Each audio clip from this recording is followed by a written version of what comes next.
large part of the pediatric care in this country. So I hope that the next generation will be allowed to be taught through the hospital system.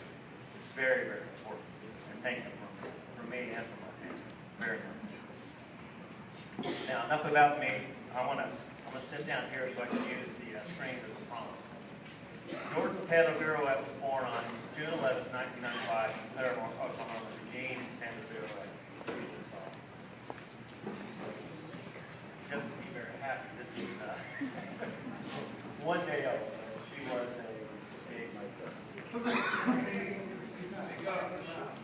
was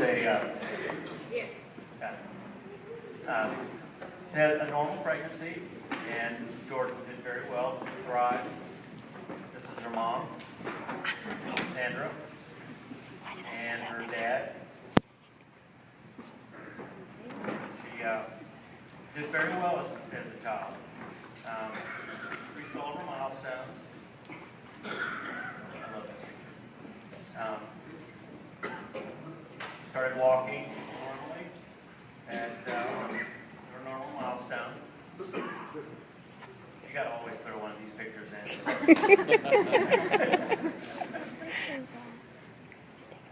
Next slide.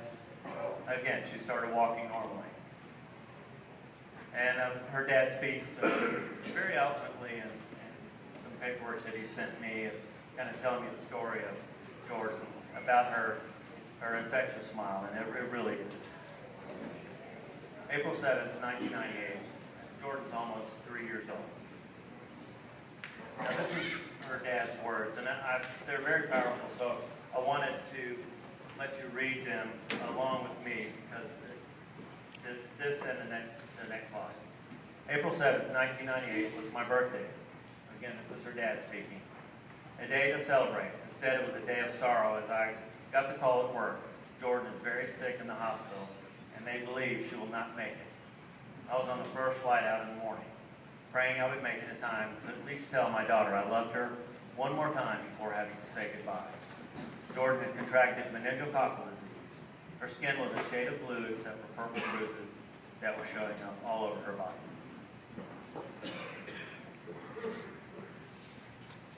We were told to expect her to survive only another 2 to 4 hours. With the shadow of death looming in the room, I sang the songs I learned as a boy in church, spoke words of faith, refusing to let my little girl go, and begged God to spare her life. The prayers of the family were heard, and Jordan survived, but at a cost. Meningococcal disease is unforgiving, and Jordan was left with a lot of scarring all over her body and the loss of her right leg below. Now, people are wondering, what is meningococcal disease? And I'm sorry to put the slide, but just so you know, it's a bacterial infection. It's an infection of opportunity. It usually infects folks who have immunosuppressed, or who are immunosuppressed, folks that are sick, the elderly, and of course the very young whose immune system is not fully developed. It's a bloodborne infection, a sepsis, and the fatality rate is up to 20%. The incidence is 5 in 100,000. She became very sick. Obviously, she made it. And she was in the hospital for almost a month, just healing from the infection. She lost the use of both of her hands, and she was unable to walk. See her mother with her by her side the entire time.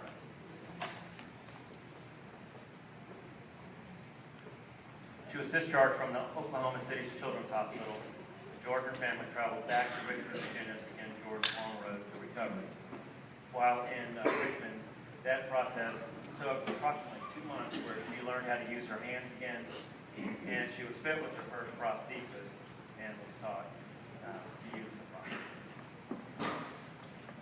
It was Dr. Jade Noji, after she came to the Richmond Hospital, that her knee was too damaged to be saved. So she underwent a right through knee amputation, and she began her rigorous course of rehabilitation. Sorry, I got ahead of myself on that.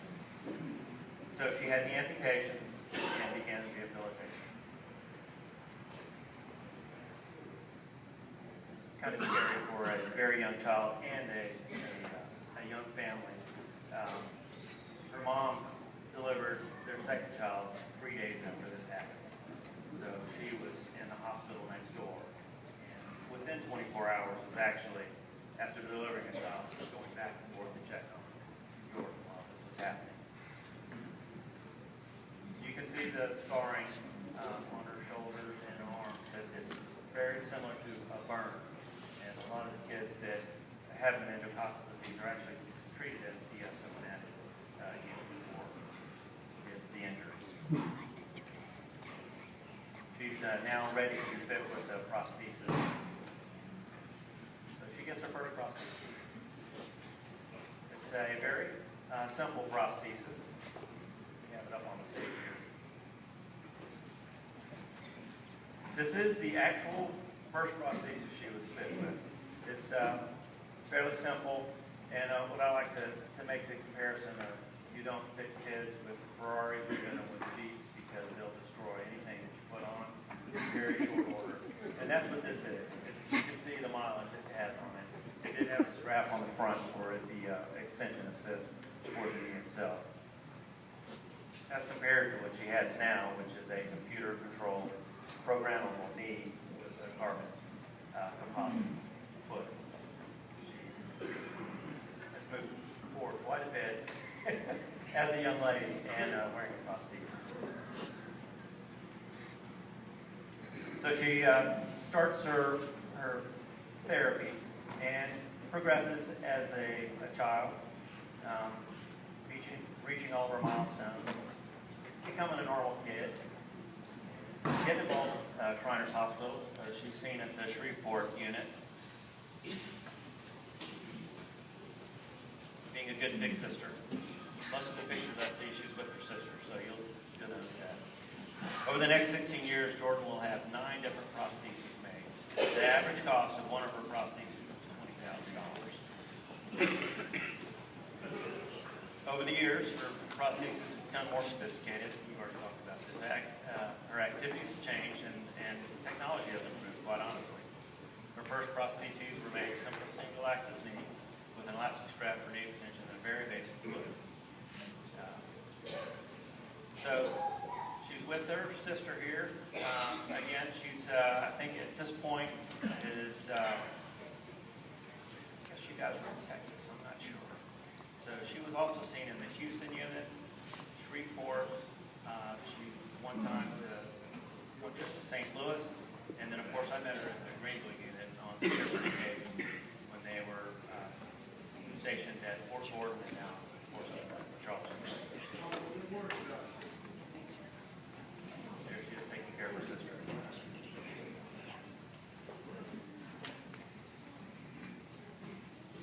Normal, happy kid. Had a devastating injury, but through your help and the support of her family, she's able to reach her milestones and become a beautiful young lady she is today. At this time, she's in, I guess in Georgia.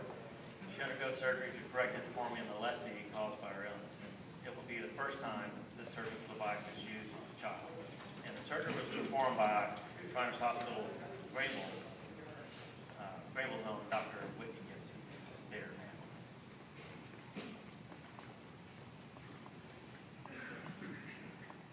This is her recovery with her friend and her sister once again. I love these pictures.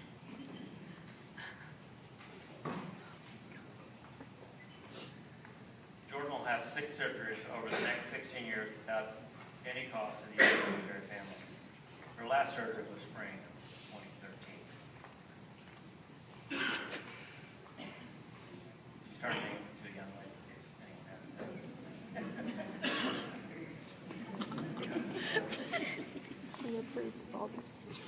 Jordan was seen by a specialist at Shriners Hospital every 6 months, and while growth was carefully monitored through time surgeries and adjust or remake her prosthesis.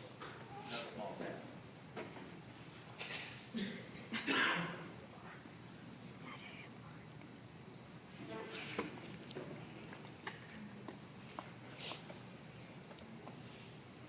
I have to mention that Jordan's dad, Gene, was deployed with the U.S. Army for 2 combat tours in Iraq, totaling 28 months, and South Korea for 12 months. He was away from his family for 3 years combined. But during this time, during his deployment, Jordan was seen on a regular basis by a pediatric orthopedic specialist thanks to her mom, grandmother, and of course, Shriners Hospital.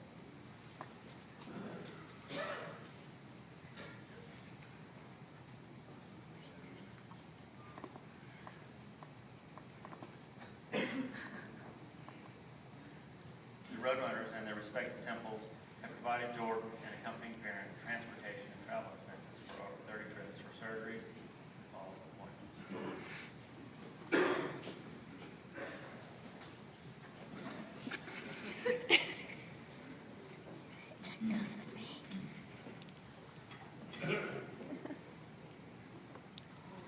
This is prom. I don't want to put her dad, Gene, very well. Today, Jordan is a graduate of Goose Creek High School and plans to attend cosmetology school next fall. She admits she does not have all the answers, and even worse, does not know all the questions either. What she does know is she's very lucky.